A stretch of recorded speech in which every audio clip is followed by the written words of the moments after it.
Ia tetap fokus pada penjualan action figurnya yang baru terjual satu, di mana Yoshi tiba-tiba dikejutkan oleh pintu yang terbuka sendiri yang ketika ia sedang mengikat pintunya agar tidak terbuka, tiba-tiba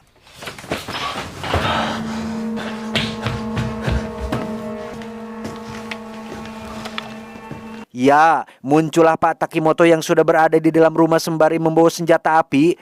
Ternyata Pak Takimoto ini adalah salah satu anggota grup pembenci Yoshi yang berniat membalas dendam atas semua sakit hati. Pengunduran diri Yoshi dari pabrik dianggap sebagai sebuah penghinaan. Ditambah pada malam saat Pak Takimoto bermaksud berkunjung, Yoshi sengaja tidak membukakan pintu padahal Pak Takimoto tahu Yoshi ada di dalam.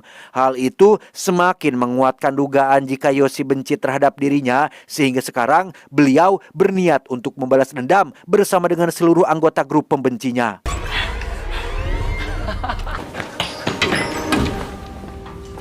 Tak lama muncul anggota grup yang lain, yaitu si Samsul yang memakai topeng agar tidak dikenali. Bersama-sama mereka akan menangkap Yoshi untuk disiksa bareng-bareng. Tapi tiba-tiba saja mesin kopi di dapur belakang berbunyi, sehingga menjadi kesempatan untuk Yoshi bisa melarikan diri.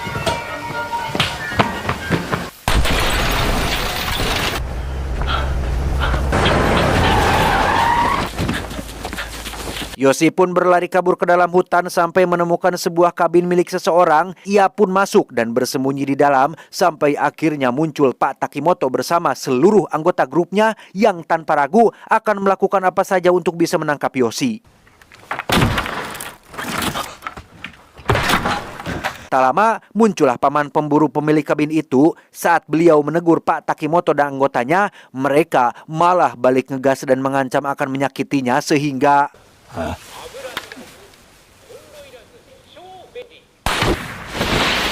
ya, di luar dugaan, Pak Takimoto ternyata adalah seorang psikopat yang nekat melakukan pembunuhan tanpa rasa bersalah. Yoshi lagi-lagi memanfaatkan hal itu untuk bisa kabur dan ia kembali ke rumahnya untuk mengambil barang-barang yang penting.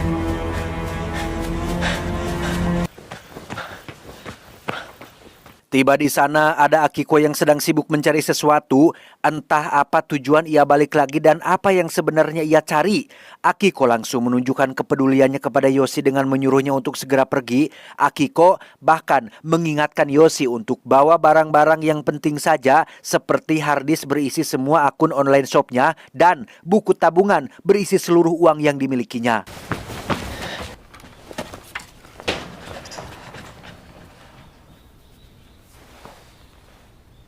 Saat Yoshi keluar rumah duluan, sudah ada Muraoka yang ternyata adalah salah satu anggota dari grup pembencinya. Sama seperti yang lain, Muraoka juga sakit hati setelah Yoshi menolak ajakannya untuk usaha bareng dan malah melakukannya sendirian. Sampai akhirnya muncullah anggota grup yang lain dan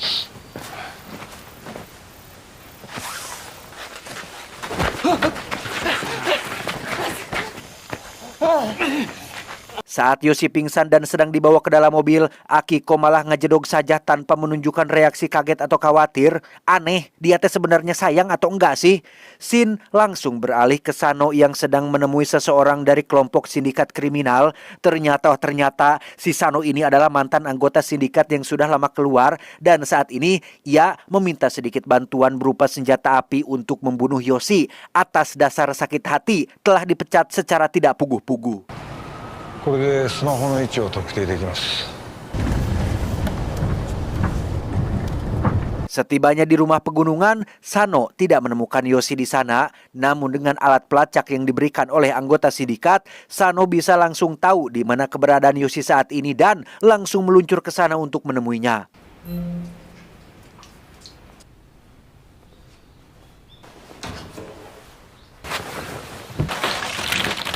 Yoshi sendiri dibawa menuju pabrik terbengkalai untuk diikat dan akan disiksa rame-rame. Ada sekitar 6 orang yang bergabung dalam grup ini seperti Samsul, Pak Takimoto, Muraoka, dan lain-lain. Bahkan Pak Tonoyama, si perakit alat terapi yang muncul di adegan awal pun ikut bergabung setelah sakit hati dengan Yoshi yang sudah memborong semua alat terapinya dengan harga murah dan dijual lagi dengan harga yang selangit.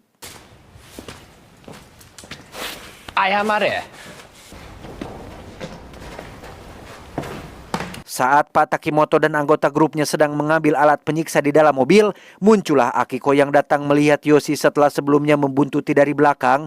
Akiko berjanji akan segera menyelamatkannya dan meminta Yoshi untuk bertahan dulu sebentar.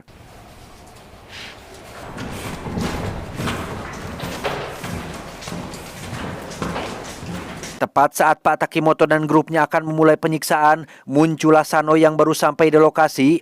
Dengan wajah dingin, Sano menembak salah satu anggota grup yang kebetulan masih berada di luar dan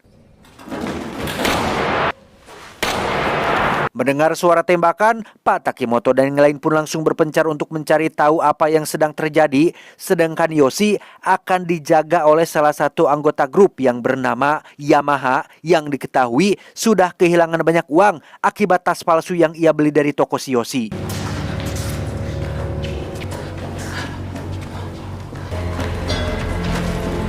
Saat Yamaha sedang menceritakan nasib buruknya, muncullah Sano yang datang dari balik kegelapan dan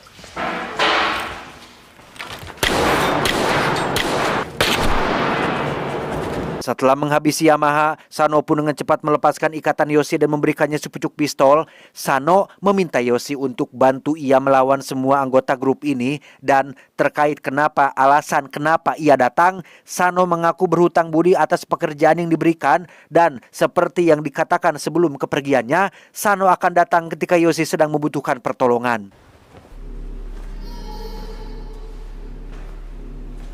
Dengan pengalamannya, Sano pun bisa dengan mudah mengecoh dan melumpuhkan Pak Tonoyama si pemilik alat terapi, di mana Yoshi harus dihadapkan pada momen ketika ia tidak punya pilihan lain selain harus membunuhnya, sehingga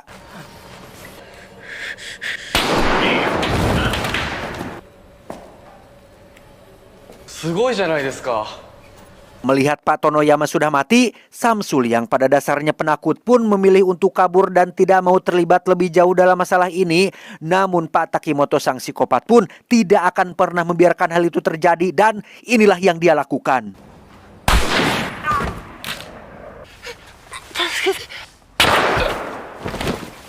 Kini yang tersisa hanyalah Pak Takimoto dan si Muraoka yang sedang ngehep-hep bersembunyi di dalam pabrik, di mana Yoshi dan Sano sendiri harus menghadapi Pak Takimoto yang menggunakan senjata laras ganda. Sebagai mantan sindikat yang sudah tidak asing dengan senjata seperti itu, Sano bisa langsung tahu jika Pak Takimoto akan membutuhkan waktu untuk mengisi peluru sehingga mereka punya kesempatan untuk bisa melumpuhkannya.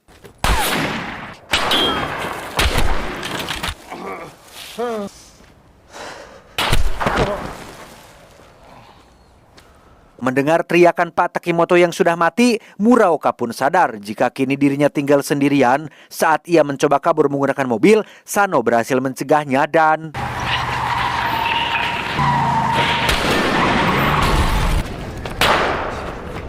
saat sedang mencari Muraoka yang kabur kembali ke dalam pabrik, Sano pun berhasil tertangkap dan diancam akan dibunuh, tetapi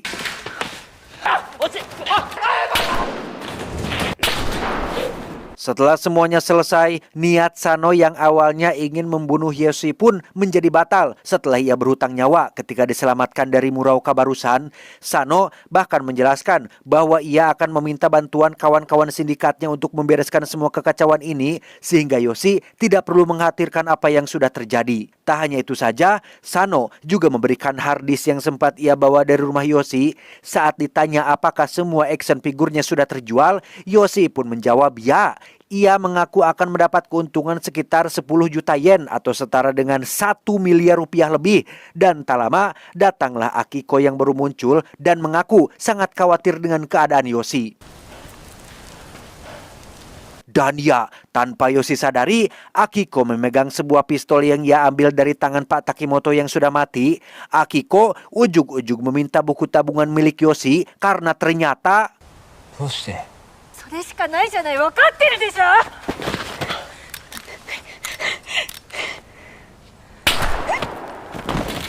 ya, Akiko akhirnya maut setelah Sano menembaknya dari arah samping. Seiring dengan hal itu, akhirnya terungkaplah bahwa sejak awal pacaran Akiko sebenarnya tidak benar-benar tulus mencintai Yoshi. Ia hanya memanfaatkan Yoshi saja. Terlebih lagi ketika mendengar Yoshi untung besar dari hasil penjualan alat terapi, disitulah otak jahat Akiko mulai muncul. kawat yang terbentang di tengah jalan yang nyaris mencelakainya pada malam itu adalah ulah dari si Akuko ini demi untuk menguasai semua uang milik Yoshi.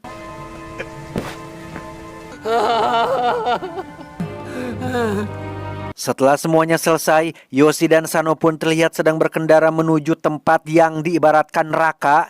Adegan ini mungkin adalah sebuah perumpamaan akan kondisi dunia zaman sekarang. Kebanyakan egois, mementingkan diri sendiri, sudah tidak punya rasa empati, tidak sadar telah menyakiti hati orang lain, dan semuanya akan berakhir di tempat yang mengerikan ini.